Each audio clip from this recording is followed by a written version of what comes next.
خبر شامل کرتے ہیں فورٹ عباس سے۔ عمر دراز بٹو نمائندہ پی این نیوز چینل کے مطابق تحصیل union of journalist Fort Abbas کا عام اجلاس municipal committee press club Fort Abbas میں زیر صدارت یونین آف جرنلسٹ تحصیل فورٹ عباس کے صدر حاجی محمد سلیم زاہد منعقد ہوا۔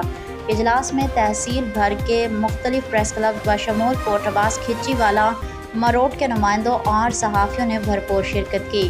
تفصیلات کے مطابق اجلاس میں صحافیوں کو درپیش مسائل ان کے حل کے لیے سیر حاصل گفتگو ہوئی۔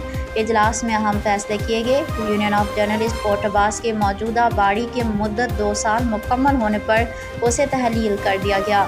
اجلاس میں باہمی مشاورت سے فیصلہ کیا گیا کہ 22 جولائی 2025 کو ایک 7 رکنی کمیٹی تشکیل دی جائے گی۔ الیکشن کمیشن 31 جولائی 2025 تک باقاعدہ یونین آف جرنلسٹ کے الیکشن کے انعقاد کو مکمل کریں گے۔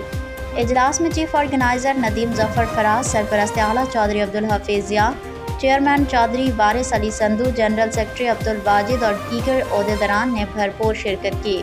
اجلاس میں صحافی طارق علی ورد کے ساتھ پیش آنے والے واقعے کی مذمت کی گئی۔